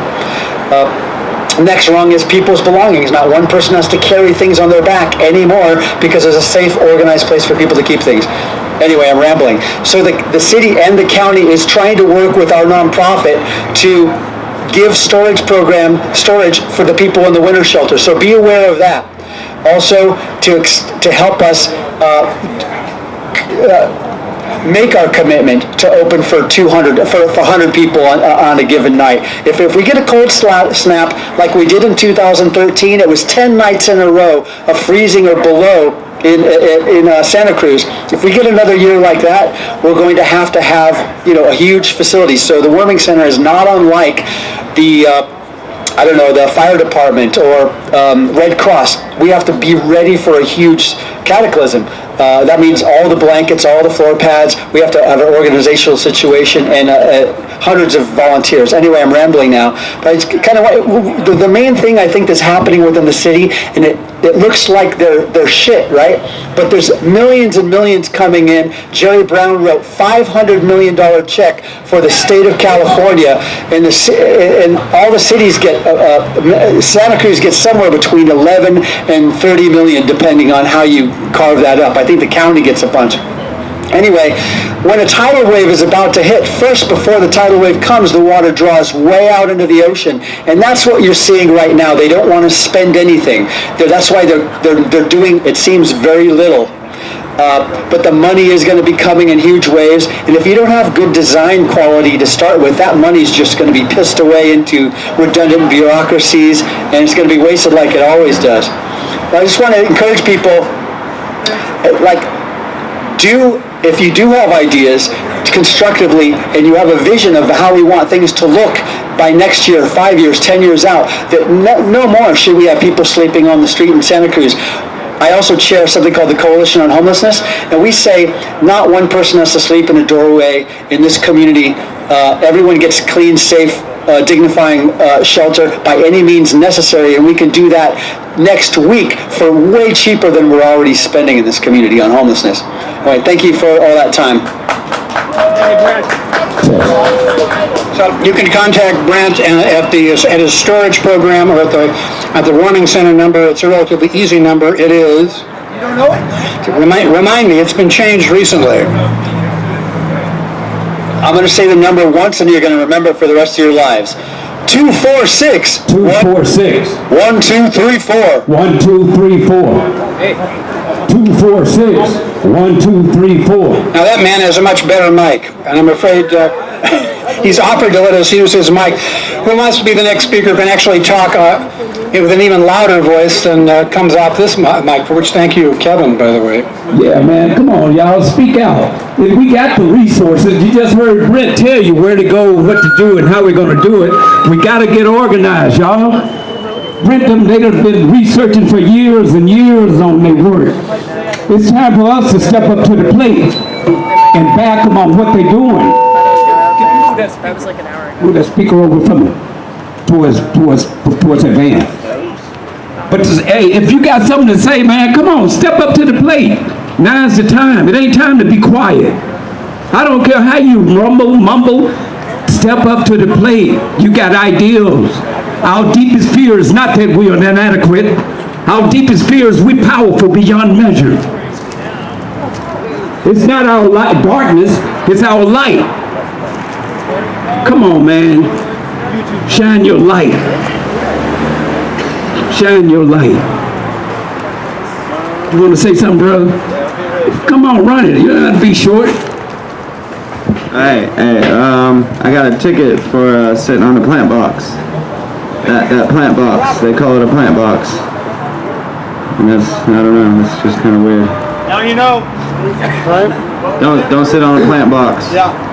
And so that's just kind of my I got 5 of those tickets. short little thing, you know. Right, it looks like. Because as being out here, I would sometimes sit down, you know. So Sometimes sit down. Yeah, it looks like a sign of a curb, man. Yeah. Right on. What's your name, bro? Good enough.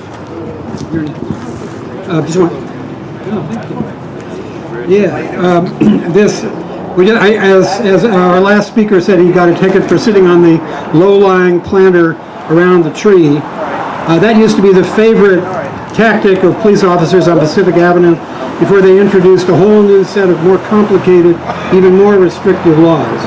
That's an old law, so it has some historic impact.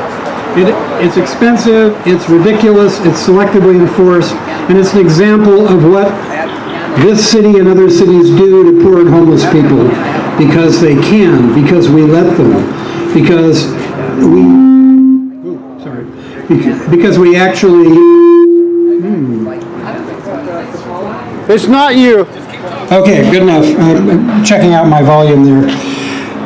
It's really hard to deal with these citations through the courts, although often, that's one way that you can try to do them. You don't even need legal assistance. You need to know that if you show up in courts, half the time the cops don't show up. And particularly under this new situation where it's becoming clear that there's suspicion that with the Boise decision, other kinds of tickets are being used to make sure that people don't sleep visibly in public areas, or even if you're trying to be invisible, if a neighbor doesn't like what you're doing, and the cops call the neighbor calls the cops, it's a situation where the cops don't look, gee, does the Constitution say I can tell somebody else they can't sleep here in their vehicle parked legally in this parking spot because some man in a house nearby is nervous that, there's an unknown person there? The answer is obviously not. That's not constitutional at all. But it is frequent, and it is regular. It is the procedures they use in Santa Cruz. And the question is, we have to design tactics to deal with it. You want to say something? Okay, so I believe we had a speaker that got tired of waiting because I was so long-winded. There you go. Yeah, that's it. Thank you. Introduce yourself. Everybody knows me. My name's Hope. It's never changed. It's always been the same. It's a name given to me by my parents. My dad was never so proud. My mom always said that I was just hers, and with fear in her eyes. So I know that me being out here is a miracle that I did not anticipate the blessings and the 77 ways epiphany to be perfect. And remember, so many people in my life, where I've been, why it makes sense to me, nobody else. The idea that your conscience falls up in my working through my things with 5150 bipolar, not, what is that? I used to be something manic, melancholy, depressive manic disorder. No, it's effectively, we're disconnected. Maybe effectively people aren't connected. It's a miracle we can even get along to be neighbors. Most people don't want to know their borderlines. They don't want to know their neighbors. They're blasted out. They'll never bother us. We'll be loud and asinine. They'll never come over here. They don't know what we'll do to them. And I do not condone or approve of violence in any way, shape, or form. Unless you've got a problem with somebody, take it up in a verbal situation. Don't sideswipe them or come behind them and do something crooked and then want to still sit and have fellowship. That's your choice. I don't even look at that. I got a lot of things going on. But this is about a whole world getting along.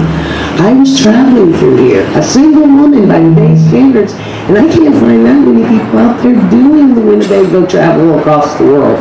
Just get one to live in, because the homeless problem has been a problem since we got our money back in the 1930s after the last stock exchange crash. Is that not right? I can't pay for money when I run out of gas at the gas station. I thought that was lucky. Praise God, amen. You don't hear me say that very much. Because I don't give credit where credit isn't due, and I don't think it isn't because they didn't know. And we won't go there tonight. But they're also attacking people who they're not allowing to sleep. If you're supposed to sleep, you straighten your mind out. You get into REM sleep. If you're afraid to sleep, sleep and have someone watch you sleep. I've been there. I've worked my moderation out with fear and trembling as an individual with no one to lean on. It is a process. That's why I'm still out here doing it. Because it ain't about you guys, it's about me and this mess. I could run around with a 5-gallon bucket around here and never run out of water, and they'd never stop making fun of me. Get your ass in here, woman, and take a shower. Make a pallet on the bed and feel at home. Now, this stuff where no change, no change, no change, and I'm a person that knows if you ask, you receive because people know you, or are kind in a rural community and know something about character and consistency and not being afraid to walk back up in there to check on somebody, worrying what they might have said or not. The rules are the rules, and they're mostly for safety. Rules also mean in an orderly way for safety, like seeds, water. I've only talked to once, we'll be all right. Oh, okay. And so, I heard you. So, with that being said, I really do care about each and every one of you. Maybe at a different level for different ones, but I would never turn any of you away, even if I was pissed at you, called you names and cussed at you, and threw something maybe towards you or something. And not a camaraderie, so you know we're working our edges off. But after that, don't cross the street, just nod. I don't kiss ass and do not be fake, ever. So if you think I should not be out here, if I'm not doing some diligence, I'm expecting people to stop. Oh, you are doing that? I thought he was doing that. He's going too far. So I just want you to know that I have no personal issues. I have done the unconditional, non-forbidden love. I've done it all my life.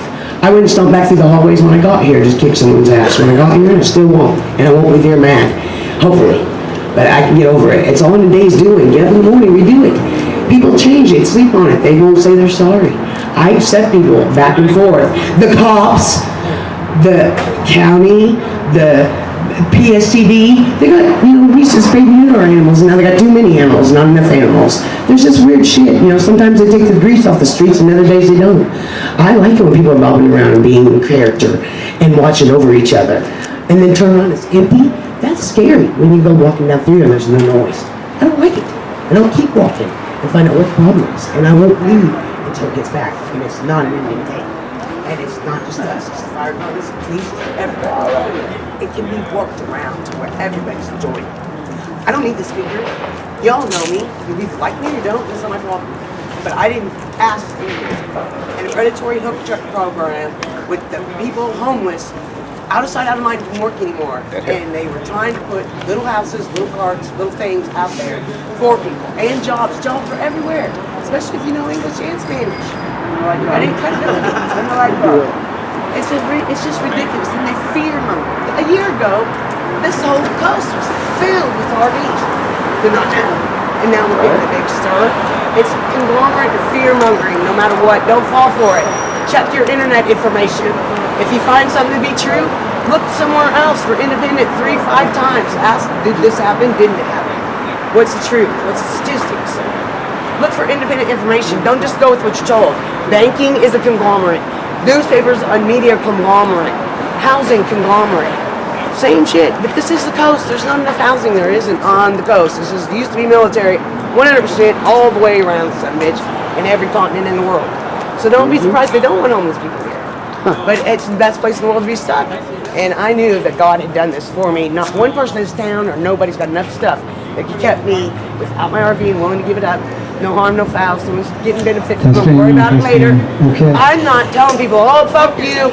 Son of a bitch, who's got a problem we with have an me? impassioned and poetic That's not my outburst message. there, They which don't want me to talk to me. I get criticized in the fucking newspaper because I don't go vote. We'll continue as I I don't speak, get out and tell perhaps. the cops. I don't come out and support you. Do for yourselves what I do. Someone has come up to me and We're asked, doing it what can be together. our next steps But I can't help in it. this situation? There's so much Yeah. interference at a homeless shelter that my shit gets fucked off. The next step that was planned with this rally is to go to City Hall with whoever wants to join us, where there will be at 7 o'clock a planning commission which is actually operational. I do not agree with it. Planning Commission, as I said before, gives you an opportunity to speak about why aren't they planning for the most basic things that we've been talking about here, but also a way, and I guess perhaps Keith will talk about this, Keith, to talk about what the Planning Commission is planning for construction of Front Street and the various kinds of businesses that are there in order to establish a gentrified downtown. Now, I don't know, do you want to talk about that now, Keith, or do you want to talk about that when we get over to the Planning Commission? This is going to be at City Hall. It's about 3 blocks away. But, people are thinking maybe it's too much of a hassle to walk over there. Could be. Yeah, that's what I'm thinking. Okay, so anyway, part of the effort to get rid of people living on the streets, I think, is because of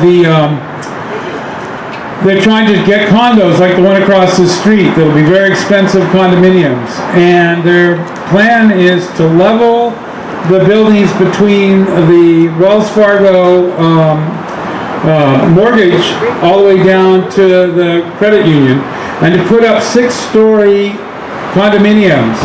And then the Front Street side will be retail stores and everything, and entrances into the condominiums. And then the other side, the plan is to fill in the levee so that there will be a whole series of restaurants that open out onto cafes and coffee shops and stuff that will open out onto the river. And so it's pretty clear that if that actually happens, then people that are using the levee to move up and down, particularly people living outside, are going to be banned from doing that. That's going to change that. Also, there are similar plans for across the street on Front Street from the Metro, it'll be actually on Pacific, the Metro down to Taco Bell, was supposed to be leveled in a large, tall series of condominiums and luxury retail stores placed there. And then across the street, something similar. And those are just the initial plans for downtown, as well as the idea of leveling the farmers market and making a parking garage there with the library on the first floor. So a lot of the idea of the developers is, let's get rid of people living on the streets. We'll try to squeeze people out so that they will, that people that are coming here to buy these luxury condominiums won't have to see the riffraff. And so that's why this Planning Commission meeting this evening is part of a series of efforts by the city to basically make this a super fancy place where everybody, is kind of like all the people like from Silicon Valley and so on can buy houses and stuff.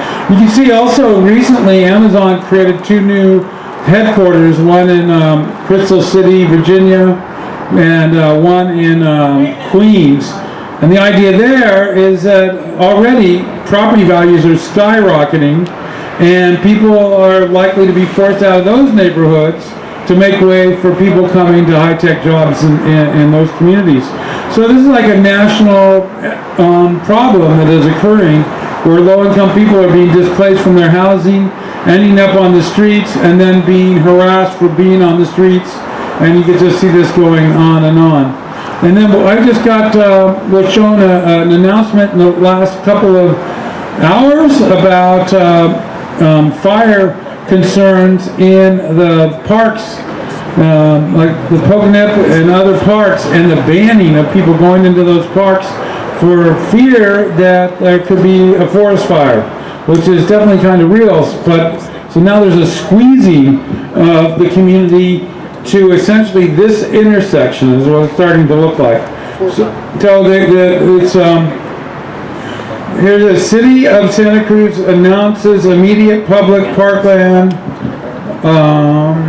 immediate closure of several public parklands due to fire risk. This is on November 15th, 2018, and it was probably just not long ago. Maybe that's why the fire marshal was here. And it says, with the wildfires raging in the southern and northern parts of California, and several fires successfully contained, we have to close the following areas: the Pocanip, Arena Gulch, Moore Creek, De La Vega, with the exception of the golf course for rich people, and Arroyo Seco. So that's a new decree that just came out, and does it have the actual time of it? I don't see the time, but it's today. So here, that was one of our suggested ideas, was to march to the Pocanip and start camping up there. And now looks like they're one step ahead of us in that regard. So, and actually, can you share this? I couldn't find it on the Facebook, but that should be shared far and wide. So, we could do that. Everybody want to do that? Yeah, let's camp there. And camp there. Some people were wanting to camp there. Some people are saying because it was easier to. Oh, the Sentinel. City shuts down open spaces amid rising illegal fires. And then they have a nice, beautiful picture of the ocean. Abnormally high numbers of suspicious and intentionally set fires rising in Santa Cruz and surrounding green spaces, despite 5 felony arson arrests in the last 4 weeks. Compelled the city to close all the adjacent open spaces Thursday afternoon during an active ban on all open fires. So this is in the paper. There's supposed to be 26 suspicious fires in central Santa Cruz from July to October, and 2 arrests are believed to have resulted from many of these cases. So, yeah. So let's force everybody on the streets, and that sounds good. Sure. You're not allowed there either. So don't build fires. So how many people, raise your hands if you want to walk to City Hall? And yeah, raise your hands if you want to walk to City Hall. Otherwise, we'll simply show up there at 7. That's the plan. It looks like we have at least 2 people who want to walk to City Hall. This could be exciting. 3 people, sorry. 4 people maybe. All right. There's some concern about having a small group of folks, and I'm okay with that. Either a small group or having that same small group simply make their own way to City Hall. Does everybody know where City Hall is? Raise your hand if you don't know where City Hall is. You know where City Hall is. Anyway, the fun starts at 7 at City Hall, and it's now about 5 after 6. I'm thinking probably the thing to do with our depleted numbers, although I can't see, maybe there's a mass crowd around the corner, that'd be cool, is to, those who want to show up and speak to the Planning Commission, who I'm going to probably guarantee you probably won't be listening, but the point is made that people are beginning to appear at these public bodies and indicate that, you know, it's not just rich people who show up and developers, but the foolish poor people who think that they can have their voices heard too. And of course, even though we're not being listened to, it's a place where we can kind of mobilize and come together, just as this was a place where we came together today. The proposal, I guess I'm going to ask again, how many people intend to sleep here or at City Hall tonight if we do it? City Hall. All right. So there's one vote for City Hall. Got a couple people here. How many, again, one more question, again, once more, how many people, raise your hands, intend to sleep tonight at the moment? I don't mean sleep tonight anywhere, but sleep tonight in a group outside with a risk of possible citation. Now, where do you want to sleep? Do you want to sleep here, or do you want to sleep at City Hall? Or do you want to, you know, go to the mayor's house and sleep there? Just kidding about that, of course. Not a bad idea, actually. But. Anybody have any ideas? City Hall. City Hall, says Kevin. Well, let's go to City Hall and see how people feel there, what the story is. Again, as I said before, it depends on whether they try to drive people away when the meeting is over, and if people want to take a citation, and what they want to do then. And we'll talk about that as well. Now, do people do want to walk over there independently, or do they want to march? What do people prefer to do? March. Kevin prefers to march. Anybody else join him in that position? That's two. Looks like two people want to march. I'm willing to march. One more time. All those that want to march, vote. All those that want to go over there sort of later, raise your hand, do that. March. March. March is two. Okay. I suggest that we'll make a small marching band, if that's what you want. I have a vehicle to move, so you could march behind my vehicle if you'd like. Yeah. Or you could sit on my vehicle, maybe. And we could all get tickets. Anyway, I want to thank everybody who's been here for coming. We're likely to be sleeping either at City Hall or back here, depending on the wishes of the sleepers. Also, if you want and you haven't been put on the email list so we can let you know when the next gathering is going to be, go to the Food Not Bombs table, which is over there, and sign up. And we will let you know what's happening. That's it for now. Thank you for listening, and I'm going to get me a glass of water.